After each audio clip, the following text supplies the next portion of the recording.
وقالت طائفة من أهل الكتاب آمنوا بالذي ينزل على الذين آمنوا وجه النهار واكفروا آخره لعلهم يرجعون۔ اور اہل کتاب کے ایک گروہ نے کہا تم صبح کے وقت اس پر ایمان لاؤ، صبح ایمان لاؤ جو مسلمانوں پر نازل ہوا ہے، اور جب شام ہو تو اس کا کفر کر دو۔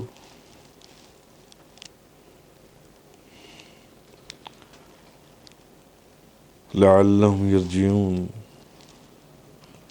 شاید کہ وہ مسلمان اپنے دین سے پھر جائیں۔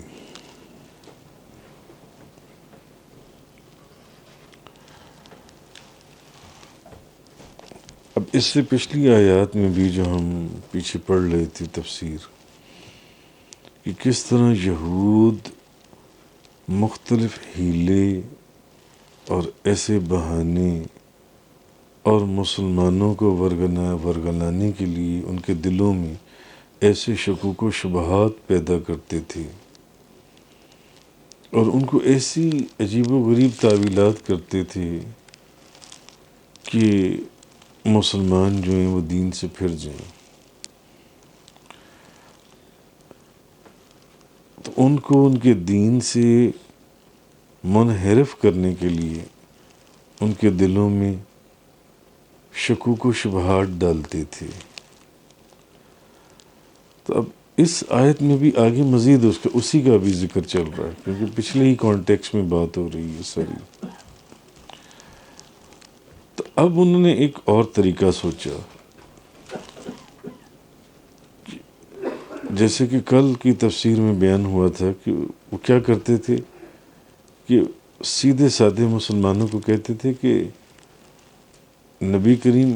آپ صلی اللہ علیہ وسلم تو خود حضرت عیسیٰ علیہ السلام کو نبی مانتے ہیں، خود حضرت موسیٰ علیہ السلام کو نبی مانتے ہیں، ان کی نبوت کا اقرار کرتے ہیں اور پھر خود بھی نبی بن کر بیٹھ گئے ہیں۔ اسی طرح اب انہوں نے ایک اور طریقہ سوچا مسلمانوں کو ورگلانے کا اور خراب کرنے کا، تاکہ مسلمان اپنے دین سے پھر جائیں۔ وقالت طائفة من اہل الکتاب، اور اہل کتاب کے ایک گروہ نے کہا آمنو، تم ایمان لاؤ، آمنوا بالذی انزل علی الذین آمنوا وجہ النہار واکفروا آخرہ لعلہم یرجعون۔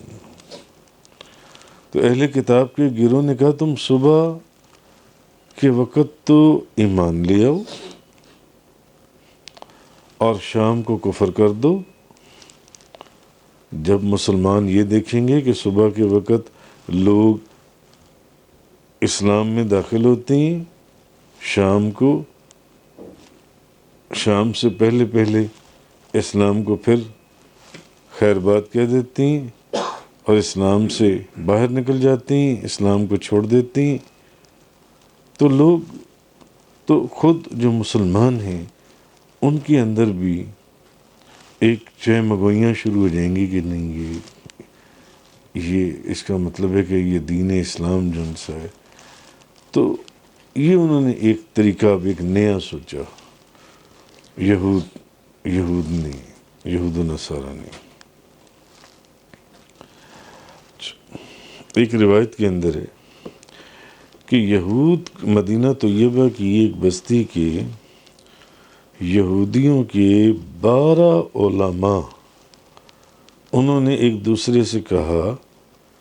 کہ ایسا کرو کہ دن کے اول میں جب دن شروع ہو تو دین محمد میں داخل ہو جاؤ اور یہ کہو کہ ہم گواہی دیتے ہیں کہ محمد حق پر ہیں اور سچی ہیں، اور جب دن کا آخری حصہ ہو تو شام سے پہلے ان کا کفر کر دو اور کہو کہ ہم نے اپنے علماء اور بزرگوں کی طرف رجوع کیا، ان سے سوال کیا، انہوں نے یہ بیان کیا، انہوں نے کہا کہ معاذ اللہ، نعوذ باللہ، استغفر اللہ من ذالک، محمد صلی اللہ علیہ وسلم جھوٹے ہیں، اور تم نے جس دین کو اختیار کیا ہے وہ تو معتبر ہی نہیں ہے۔ اور اب ہم نے اپنے لہٰذا شام سے پہلے ہم اپنے سابقہ دین کی طرف، جو ہمارا پہلے دین تھا، ہم اسی کی طرف واپس لوٹ گئے ہیں۔ جب حق ہمارے پر واضح ہو گیا کہ دین اسلام سچا دین نہیں ہے، تو ہم واپس لوٹ گئے شام سے پہلے اپنے دین کی طرف، اور یہ دین تمہارے دین سے بہتر ہے۔ تو اب وہ جو 12 علماء یہود تھے، انہوں نے یہ ترکیب ایک سوچی کہ اس ترکیب سے جب ہم یہ سازش کریں گے تو شاید مسلمان شک میں پڑ جائیں اور کہیں کہ یہ لوگ صبح تو ہمارے ساتھ تھے، اب کیا ہوا کہ شام سے پہلے اسلام کو چھوڑ گئے۔ تو تب اللہ تبارک و تعالی نے رسول کریم صلی اللہ علیہ وسلم کو ان کی سازش سے بر وقت خبردار کر دیا پہلے ہی۔ اور یہ اب نبی کریم، یہ ایک معجزہ بھی تھا نبی پاک صلی اللہ علیہ وسلم کا کہ حضور نے خبر غیب دے دی، کیونکہ یہ بات ابھی باہر نکلی نہیں تھی۔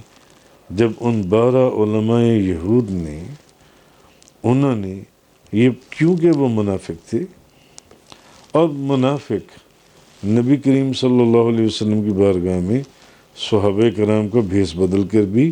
صحابہ کرام کے اندر بیٹھ جایا کرتے تھے،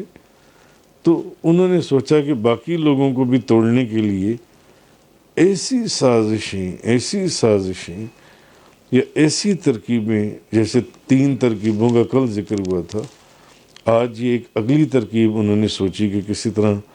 مسلمانوں کو، صحابہ کرام کو نبی پاک صلی اللہ علیہ وسلم سے متنفر کرنے کے لیے کچھ ایسا کیا جائے۔ تو اب ان کے علماء نے یہ ایک ترکیب نکالی کہ ایسا کرو، صبح کے وقت ایمان لے آؤ کہ ہم نے مانا محمد صلی اللہ علیہ وسلم اور آپ کا دین سچا اور حق پر ہے، اور جب شام سے پہلے انہیں کہو کہ نہیں، ہم تو واپس لوٹ گئے، ہمیں ہمارے علماء نے اور بزرگوں نے بتایا کہ یہ تو دین، یہ تو معاذ اللہ جھوٹا اور سارا کچھ یہ دین معتبر ہی نہیں ہے، ہم اپنے پہلے دین۔ تو ہو سکتا ہے صحابہ کرام کے اندر ایک تفرقہ پڑ جائے اور یہ لوگ اسلام کو چھوڑ کر یہ بھی واپس اپنے اپنے دین کی طرف جن سے یہ لوٹ جائیں۔ وَلَا تُؤْمِنُوا إِلَّا لِمَنْ تَبِعَ دِينَكُمْ قُلْ إِنَّ الْهُدَىٰ هُدَى اللَّهِ، اور تم صرف اس شخص کی بات مانو جو تمہارے دین کا پیروکار ہو۔ آپ کہیے کہ بے شک اصل ہدایت تو اللہ ہی کی ہدایت ہے، اور تم صرف اس شخص کی بات مانو جو تمہارے دین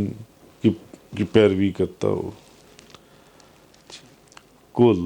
ان الہدیٰ ھدی اللہ، آپ کہیے کہ بے شک اصل ہدایت تو اللہ ہی کی ہدایت ہے۔ ان یؤتیٰ احد مثل ما اوتیتم او یحاجوکم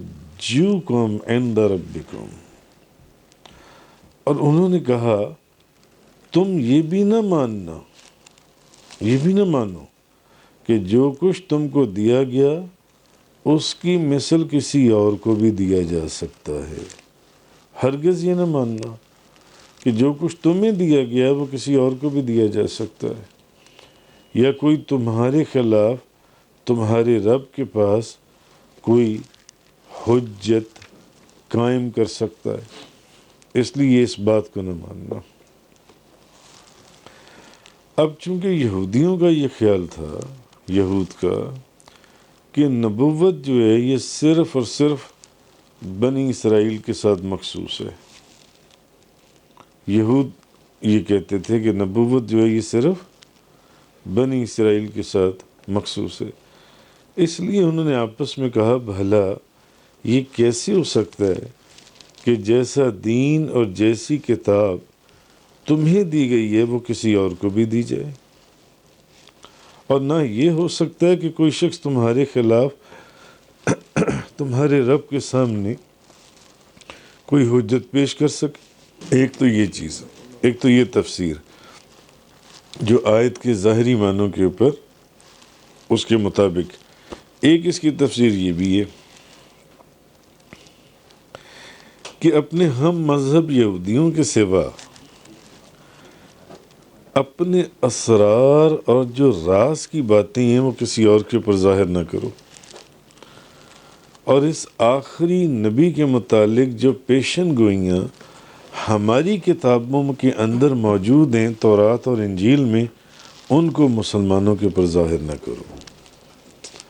اب یہ بات ہم کل کی پچھلی 4-5 آیات میں بھی پڑھ آئے تھے کہ وہ کرتے کیا تھے کہ یا تو انجیل اور تورات میں سے وہ انکار کر دیتے تھے عام لوگوں کو کہ اس طرح کی کوئی آیات موجود ہی نہیں ہے، اور اگر کوئی ریفرنس دیتا تھا کہ یہ فلانی آیت اس کتاب کے اندر موجود ہے تو وہ اس آیت کو ہی کتاب میں سے نکال دیتے تھے یا اس کو بدل دیتے تھے، اور یا یہ کہتے تھے کہ یہ آیت اس کتاب کے اندر ہے ہی نہیں۔ اب آگے مزید دوسری یہ تھی کہ اسی آیت کی تفسیر دوسری یہ ہے کہ وہ یہ کہتے تھے کہ یہودیوں کے سوا اپنے اسرار اور راز کی باتیں جو ہیں یہ کسی پر ظاہر نہ کرو، اور اس آخری نبی کے متعلق کیونکہ وہ نبی پاک صلی اللہ علیہ وسلم کو پہچانتے تھے، عام لوگ محض حسد اور عناد کی وجہ سے آپ کی نبوت کو تسلیم نہیں کر رہے تھے، یہود و نصارہ میں سے، اور جو ان کے خاص لوگ تھے جو علم رکھتے تھے وہ ان فنڈنگز کی وجہ سے، جو ان کو فنڈنگز آتی تھیں اس کی وجہ سے وہ نبی پاک صلی اللہ علیہ وسلم کی نبوت کا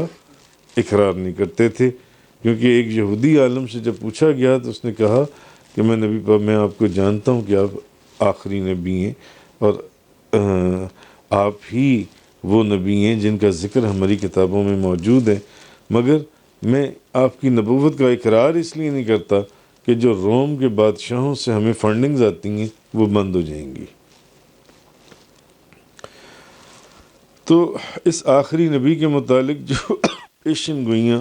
ہماری کتاب میں ہیں وہ مسلمانوں پر ظاہر نہ کرو، ورنہ ان کا اس نبی پر ایمان اور پختہ ہو جائے گا۔ صحابہ کرام، مسلمانوں کا ایمان جو ہے اور قیامت کے دن وہ تمہارے خلاف حجت پیش کریں گے جو ان سے۔ خیر، اصل ہدایت جو ہے وہ اللہ کی ہدایت ہے، اصل ہدایت اللہ تعالیٰ نے اپنے بندے اور رسول آپ صلی اللہ علیہ وسلم پر جو آیات نازل کی، اللہ تعالیٰ جس کو ان کی طرف ہدایت دینا چاہے اسے کوئی روک نہیں سکتا، نہ اسے کوئی روکنے والا ہے۔ اور اسلام اور آپ صلی اللہ علیہ وسلم کے خلاف یہ جو تمہاری سازشیں، یہ پچھلی 4-5 آیات کے اندر بھی اس کا ذکر آیا تھا، یہ صحابہ کرام کو، مسلمانوں کو تو انہوں نے کیا لوٹانا ہے، یہ ان کو کیا فریب دیں گے، اصل میں یہ صرف اپنے آپ کو دھوکہ دے رہی ہیں اور کچھ بھی نہیں ہے۔ قل ان الفضل بید اللہ یؤتیہ من یشاء واللہ واسع علیم۔ آپ کہیے کہ بے شک فضل تو اللہ کے قبضے میں ہے، وہ جس کو چاہتا ہے فضل عطا کرتا ہے، فضل اللہ کے ہاتھ میں ہے، وہ جس کو چاہے فضل سے نواز دے، اور اللہ بہت وسعت والا اور بہت علم والا ہے۔ جی اچھا، اب اس آیت میں اللہ تعالیٰ نے یہود کا یہ جو خیال تھا کہ نبوت جو ہے وہ صرف بنی اسرائیل میں ہی رہے گی، اس کا رد کیا کہ نبوت جو ہے وہ صرف بنی اسرائیل میں رہے گی۔ اللہ تعالیٰ نے ظاہر فرمایا کہ نبوت ہو یا کوئی اور نعمت، ہر چیز اللہ کے قبضے اور قدرت میں ہے۔ بھلے وہ نبوت ہے، بھلے وہ کوئی اور نعمت ہے، وہ کس کے ہاتھ میں ہے؟ وہ اللہ کے ہاتھ میں ہے، وہ اللہ کے قبضے میں ہے، وہ اللہ کی قدرت میں ہے۔ وہ جس کو چاہے ایمان، علم اور حکمت سے نواز دے، یہ اس کی مرضی ہے، یہ اس کا فضل ہے۔ جس کو چاہے ایمان، پھر علم اور پھر اپنی حکمت سے نواز دے، اور جس کو چاہے گمراہی اور گندگی کے ڈھیر میں پڑا رہنے دے۔ کیوں؟ فضل اس کے ہاتھ میں ہے، فضل اس کے ہاتھ میں۔ جس کو چاہے علم اور حکمت اور ہدایت عطا فرما دے، جس کو چاہے گندگی کے ڈھیر میں، گمراہی میں پڑا رہنے دے، اور اس کی بصیرت کو سلب کر لے، اور اس کے دلوں اور کانوں پر مہر لگا دے۔ بعض لوگ آپ نے دیکھے ہوں گے، وہ قرآن بھی سنتے ہیں، حدیث بھی سنتے ہیں، قرآن بھی پڑھتے ہیں، حدیث بھی پڑھتے ہیں، مگر اس کے علاوہ، اس کے باوجود پھر بھی گناہوں کی اور گندگی کے ڈھیر میں پڑے رہتے ہیں۔ بعض لوگ ایسے ہیں جن کے دلوں کے اوپر اس کا اثر ہوتا ہے، اور ان کے وجود میں نیکی اور بزرگی کے آثار پیدا ہو جاتے ہیں۔ اور نبوت جو ہے، یہ صرف بنی اسرائیل کے لیے تو مخصوص نہیں کر دی گئی ہے، اور نہ کسی کے نسب اور شرف کی نبوت پر اجارہ داری ہے کہ نہیں، نبوت جو ہے یہ بنی اسرائیل کا ہی حصہ ہے، ایسا نہیں ہے۔ یہ چیز اس آیت میں اللہ تعالیٰ نے فرمایا کہ کل آپ فرما دیجئے ان الفضل بید اللہ، کہ بے شک فضل تو اللہ کے ہاتھ میں ہے، اللہ کے قبضے میں ہے۔ یؤتیہ من یشاء، وہ جس کو چاہتا ہے فضل عطا فرماتا ہے، اور اللہ بہت وسعت والا، بہت علم والا ہے۔ یختص برحمتہ من یشاء، وہ جسے چاہتا ہے اپنی رحمت کے ساتھ چن لیتا ہے، اپنی رحمت کے ساتھ خاص کر لیتا ہے۔ واللہ ذو الفضل العظیم، اور اللہ بڑے فضل والا ہے، اللہ بڑے فضل والا ہے۔ اب جس شخص کے متعلق اللہ تعالیٰ کو علم ہو کہ یہ اس کی رحمت کے لائق ہے، اس کو اللہ تعالیٰ اپنی رحمت کے ساتھ خاص کر لیتا ہے، خصوصاً وہ رحمت جس سے مراد نبوت ہے۔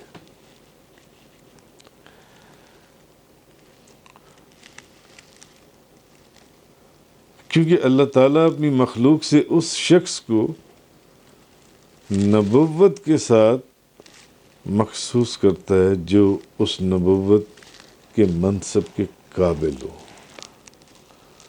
اس کو اپنی اس رحمت کے لیے خاص کر لیتا ہے، اور خصوصاً